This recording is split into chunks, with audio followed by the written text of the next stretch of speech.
প্রিয় ছাত্রছাত্রীরা, সোমনাথ একাডেমিতে তোমাদের সবাইকে স্বাগত।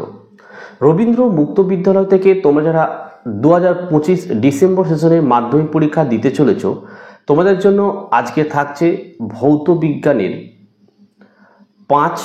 পঞ্চম অধ্যায়, ষষ্ঠ অধ্যায় এবং সপ্তম অধ্যায়ের লাস্ট মিনিটের সাজেশন।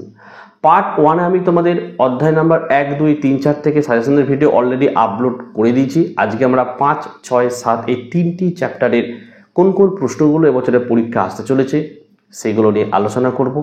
কাজেই তোমরা ভিডিওটি প্রথম থেকে শেষ অবধি দেখতে থাকো।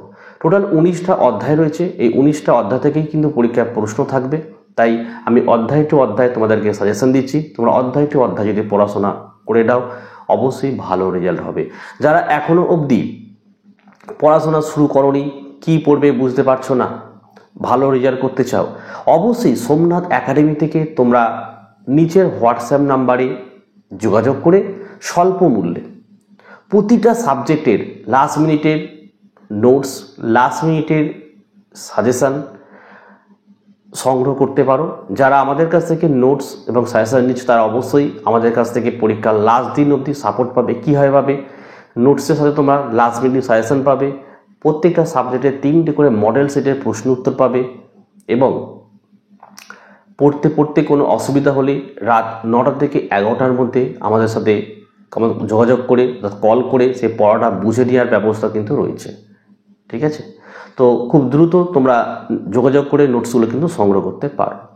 ঠিক আছে, আর যারা নতুন তারা চ্যানেলটি কিন্তু অবশ্যই সাবস্ক্রাইব করো এবং পাশে থাকা বেল আইকন প্রেস করে অল নোটিফিকেশনটাকে অন করো, যাতে আমি যখনই কোনো ভিডিও আপলোড করব সবার প্রথম যেন তোমাদের কাছে পৌঁছে যায়। তো চলো আমরা ভিডিও শুরু করি। চলো, পঞ্চম অধ্যায় রাসায়নিক সমীকরণ। এখান থেকে মাত্র এই 6টি প্রশ্ন পড়ে গেলেই হবে। কি কি? একের এ, চিহ্ন কাকে বলে, চিহ্নের গুরুত্ব লেখো। বি, সংকেত কাকে বলে, সংকেতের গুরুত্ব লেখো। সি, রাসায়নিক সমীকরণের তাৎপর্য লেখো। ডি, পটাশিয়াম ক্লোরেটকে উত্তপ্ত করলে যে রাসায়নিক বিক্রিয়া হয় সমীকরণের সাহায্যে দেখাও। ই, বিনিময় বিক্রিয়া কাকে বলে, উদাহরণ দাও। আর এফ হচ্ছে মৌলের যোজ্যতা কাকে বলে, উদাহরণ দাও।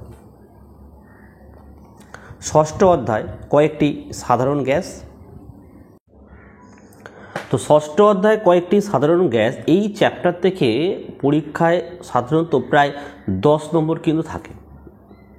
তো এই চ্যাপ্টারে যে প্রশ্নগুলো আমি দিয়েছি প্রত্যেকটা প্রশ্ন কিন্তু তোমরা তৈরি করে রাখো, অবশ্যই এখান থেকে 100% তোমরা কিন্তু কমন পেয়ে যাবে।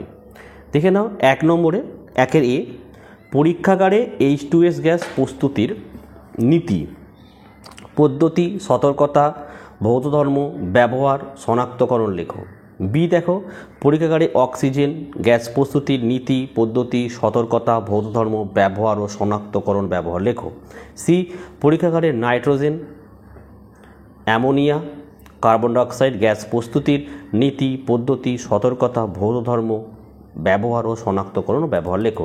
এই টোটাল 5খানা গ্যাস, অর্থাৎ hydrogen, oxygen, nitrogen, ammonia, carbon dioxide, এই 5খানা গ্যাসের তোমরা প্রস্তুতির নীতি, পদ্ধতি, সতর্কতা, ভৌত ধর্ম, ব্যবহার, শনাক্তকরণ পড়ে যাও। এখান থেকে একটি গ্যাস পরীক্ষা তোমরা কিন্তু কমন পাবে। ঠিক আছে, এবার চলে আসো ডি এর দাগের প্রশ্ন কী বলছে দেখো। হাইড্রোকার্বন কাকে বলে, 2টি হাইড্রোকার্বন যৌগের উদাহরণ দাও। ই, H2S গ্যাস শোষণ করে একটি পদার্থের নাম লেখো। এফ, অক্সিজেন গ্যাস শোষণ করে একটি পদার্থের নাম লেখো। 2 এর দাগে চলে আসো এ, হাইড্রোজেনের 2টি আইসোটোপের নাম লেখো।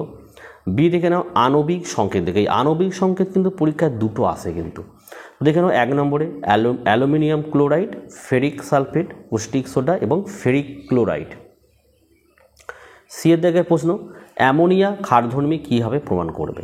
ডি, শুষ্ক অ্যামোনিয়া গ্যাস 400 ডিগ্রি সেন্টিগ্রেড উষ্ণতায় উত্তপ্ত সোডিয়াম ধাতুর ওপর দিয়ে চালনা করলে কি ঘটে।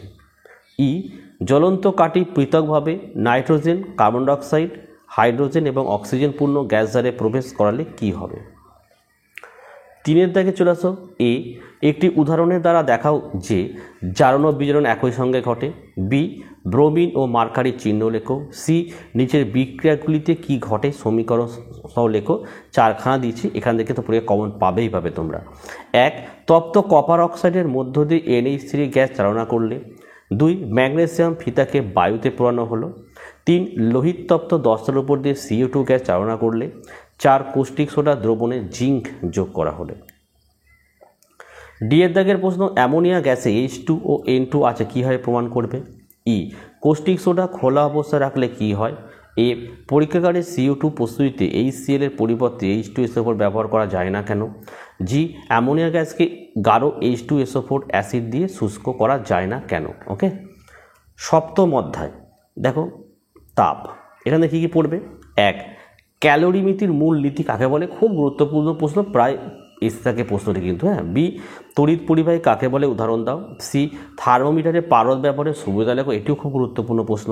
ডি রেল লাইনে পাতার সময় 2 লাইনের মধ্যে ফাঁক রাখা হয় কেন? ই আপেক্ষিক তাপ কাকে বলে? এ উষ্ণতার চরম স্কেল কাকে বলে? চরম স্কেলে 30 ডিগ্রি সি পাঠ কী হবে? 2 এর দাগের এ বাষ্পায়ন ও স্ফুটনের পার্থক্য লেখো।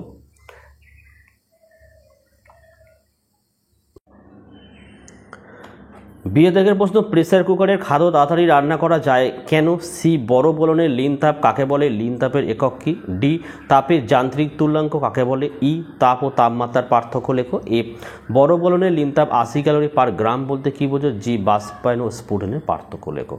তো এই ছিল আজকে টোটাল 3টে চ্যাপ্টারের সাজেশান। এবং দেখো আমি তোমাদের যে সাজেশানগুলো এখানে প্রস্তুত করেছি, প্রত্যেকটা প্রশ্ন তোমরা 2010 সাল থেকে শুরু করে 2024 সাল, এই 14 বছরের যে প্রশ্নপত্র, সেই প্রশ্নপত্রের উপর ভিত্তি করে এই সাজেশন কিন্তু করা হয়েছে। ঠিক আছে, যারা যারা ভালো রেজাল্ট করতে চাও বা পাস করতে চাও, অবশ্যই সোমনাথ একাডেমি থেকে স্বল্প মূল্যে নিচের হোয়াটসঅ্যাপ নাম্বারে যোগাযোগ করে তোমরা নোটস সংগ্রহ করতে পারো। যারা আমাদের কাছ থেকে নোটস সংগ্রহ করবে সরাসরি, তারা লাস্ট মিনিটের সেশন, লাস্ট মিনিটের মডেল সেটের প্রশ্ন উত্তর, লাস্ট মিনিটের শর্ট নোটস সম্পূর্ণ ফ্রিতে পাবে। এবং প্রত্যেক দিন তোমরা রাত 9টা থেকে 11টার মধ্যে কল করে যে কোনো পড়াশোনামূলক সমস্যার কথা আমাদের কাছ থেকে জানতে পারো। তো আজকের ভিডিওটি আমি এখানেই শেষ করছি। তোমরা প্রত্যেকে ভালো থেকো এবং সুস্থ থেকো।